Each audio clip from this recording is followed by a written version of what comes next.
뭐에 집중을 하고 계신 거예요? 자, 그리고 민사, 형사 말고 다른 재판들도 있어요. 다른 재판들이 어떤 게 있냐면, 이거 요새 또 이제 유명한 좀 이제 가사 재판이에요. 가사요? 가사면 뭡니까? 가정이요, 가정. 가정일이 가사예요. 아니, 집에 엄마 아빠가 가사 일을 돌보고 계십니다라고 하는 게 뭐예요, 그게? 가사도우미. 그러니까 그게 뭐예요? 집안일이잖아요. 가사면은. 가사가 집안일이에요. 집이 가잖아, 집이 가. 집가. 여러분 그거 가라는 얘기는 아니에요. 뭐가 있으네.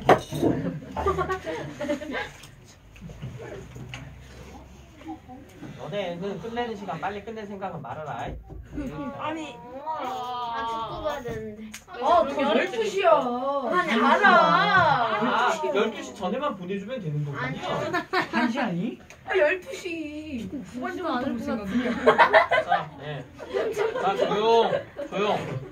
조용. 네. 가사 같은 경우에는요, 사실은 19세기 그러니까 시민혁명 당시에는 전혀 존재하지 않았던 재판입니다. 그러니까 집안일은 집안 가족끼리의 일은 법률이 개입해서는 안 된다고 생각했어요. 부부 사이의 재판이 불가능하다고 했고 부모 자식 사이에도 재판은 불가능하다고 했었습니다. 그랬는데 이혼 이제는 그렇죠. 이제 이혼이나 아니면은 심지어 이제 친자 확인 또는 이제 친자 권리 포기 막 이런 거 있지 않습니까? 드라마에서 한참 많이 써먹는 그런 관련된 것들이 특히 제일 많이 알고 있는 거는 이혼 관련이죠. 이혼 상담 전문가. 마찬가지죠. 우리나라에서 이제 조 단위 재산을 가진 분이 조던이요? 조 단위의 재산을 가지신 분이 조던이라니. 이혼을 하신답니다. 진짜요? 남자분이 이제 여자랑 부인이랑 합의 이혼을 한다는데 세영리. 아니요, 그분보다 돈 더 많은 사람이 있어요. 오. 누구보다요? 어쨌든 누구예요? 누구예요? 누구예요? 어쨌든 있는데 윤성이 여러분은 중요한 거는 결혼하면은 재산 기여를 많이 했다고 하고 있는 재산을 반으로 갈라요. 3조를 갖고 있다. 와. 선생님 물론 1조 5천을 가져가지는 못하고 실질적으로는 왜냐하면 처분할 수 있는 재산이 있고 처분 못하는 재산이 있잖아요. 맞잖아요. 매각을 할 수 있어야 이걸 어떻게 가르든가 말든가 할 거 아니에요. 네. 그래서 보통은 그렇게 안 되고 한 소소하게 받아갈 것 같습니다. 실질적으로는 한 1조까지는 무리고 현실적으로는 한 9천만 원. 6천, 7천억 정도 받아갈 것 같아요. 그렇죠. 그거 많이 받아가는 거네. 겁나 많은 거죠. 나 3주면 지금 몇 개 살 수 있나? 참고로 예전에 저 아마존 회장인가가 많이 살 수 있겠네. 아마존 회장이 바람나가지고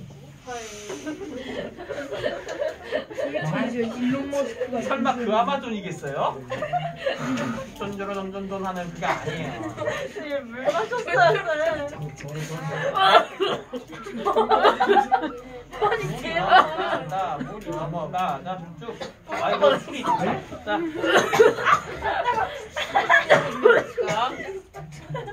그런 재판을 다루는 게 그래서 가사 재판이 종종 가끔씩 뭘로 변하느냐? 민사냐? 요즘은 형사로 변하기도 합니다.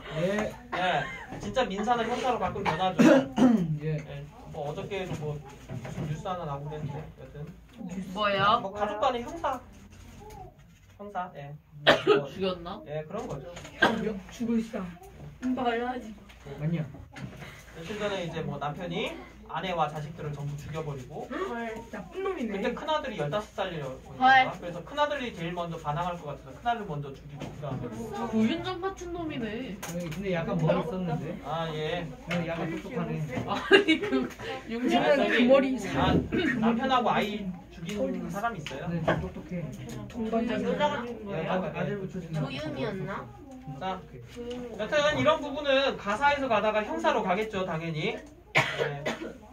이게 행정재판. 그 다음에 행정재판의 경우에는 뭘 따지는 거냐 하면은 그러니까 국가라고 했는데 이거 사실상 행정기관이에요. 국가에서 누구에게 피해를 줬을 때냐면은 개인이나 집단에게 부당한 권리 침해. 여러분이 가장 쉽게 생각할 생각할 수 있는 행정기관이 부당한 권리 침해가 어떤 일이 있냐면 여러분이 제일 잘 생각할 수 있는 건 경찰이죠.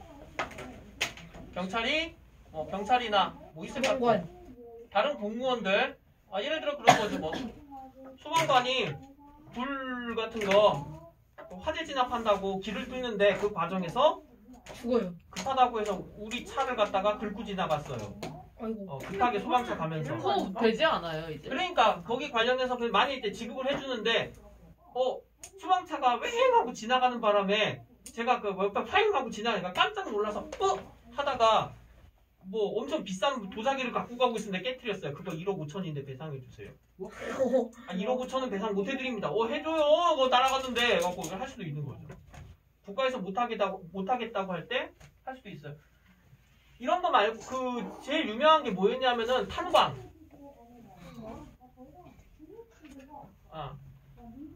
탄광이 아니라 뭐였더라?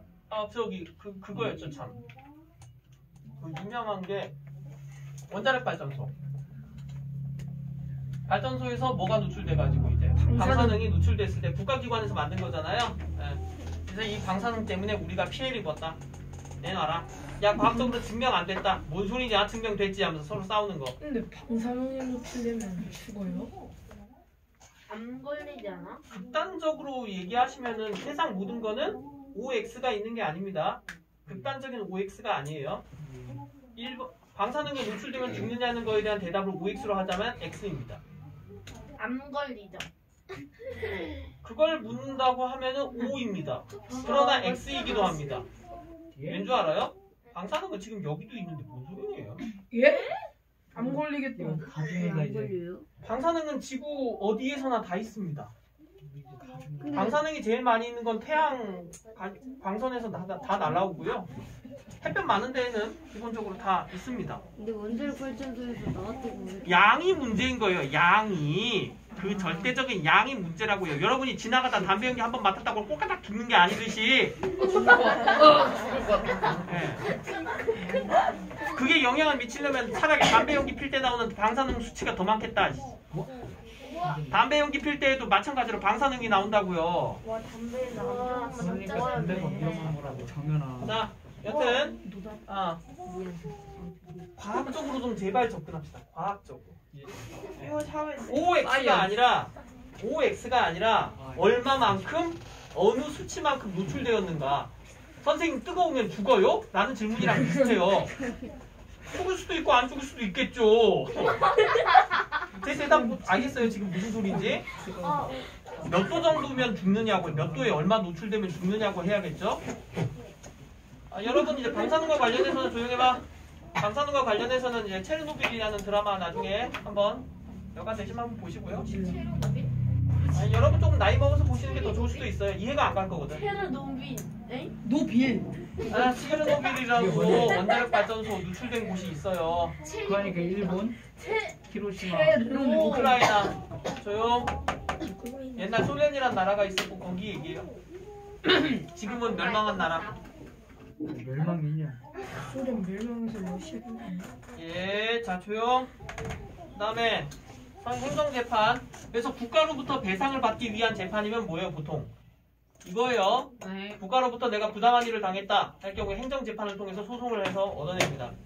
옛날에 국가가 나를 부당한 공권력으로 제한했다. 난 민주화 운동에서 시위했는데 국가에서 두들겨 패가지고 나 이만큼 부상을 입었어요. 배상해주세요. 4.3 관련해갖고 국가에서 경찰에 의해서 우리 할아버지 돌아가셨어요. 배상해주세요.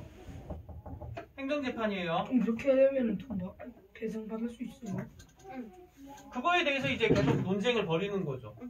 받을 수 있느냐 없느냐, 받을 수 있다면 얼마를 받을 수 있느냐. 많이.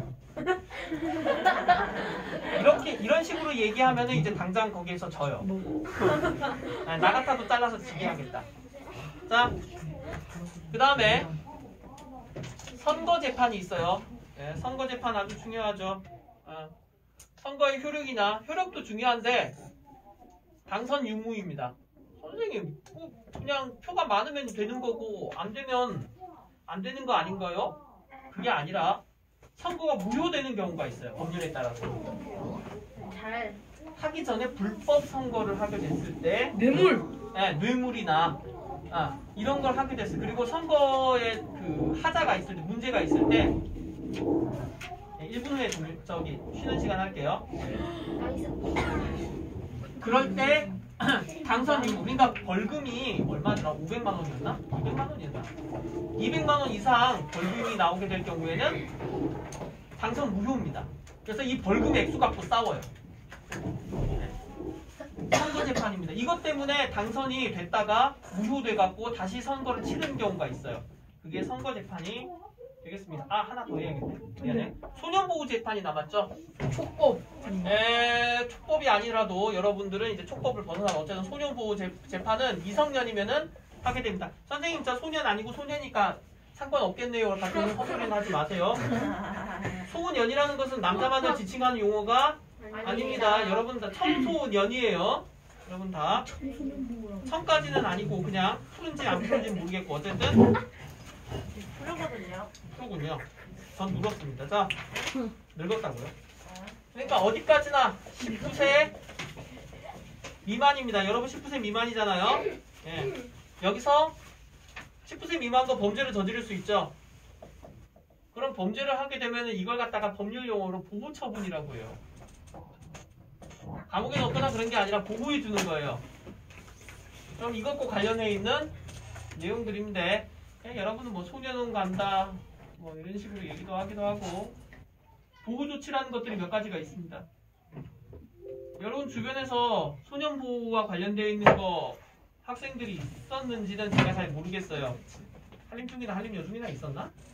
뭐가요? 아직까지는 큰 범죄는 없었던 거지? 네. 소년 보호 관련해 가지고는 제발 큰 일에 연루가 안 되셨으면 좋겠어요. 생각보다 좋게 그냥 사시는 게 좋을 수도 있습니다. 드라마처럼 안 돼요. 일의 해결이. 친구들과 싸움은 원만하게 조금 푸십시오. 자, 재판은 기본적으로 무슨 목적이 있다? 분쟁을 해결하거나 예방하고 질서를 유지하는 게 있고 개인과 개인과의 다툼을 해결하는 것은 민사재판이에요. 그래요. 선거에 그러니까 당선의 유무를 결정하는 것은 선거재판. 지방 구성원 간의 분쟁을 해결하는 것은 가사재판. 집안 구성원. 너무 어려운 용어를 썼나요? 집안 구성원이라는 말이? 여러분 집에서 여러분은 집안 구성원 맞죠? 네. 저기 강철의 불꽃의 연금술사 그만 좀 해주세요. 네? 불꽃의 연금술사. 불 나요. 하지 마요. 뭔지 알아버렸네. 자, 여기다 불 내면 뭐예요? 여기다 불 내면 범죄죠. 범죄 관련하는 건 무슨 재판이죠? 형사재판이에요. 근데 너가 그 범죄를 저지른 사람이 19세 미만이면 소년보호 재판이에요. 소년보호 재판이 되겠고. 그래, 이제 조용가 시간을 얘기해야 될 거 아니야. 몇 분을 해야 되냐 이거? 20분. 우리는 30분 같은데. 야, 우리 조금 더. 너넨 20분까지 들어오든가. 뭐라고요? 너희는 15분까지 들어와. 저번엔 얘네 늦게 들었는데 뭐 조용히들 해라. 아이고.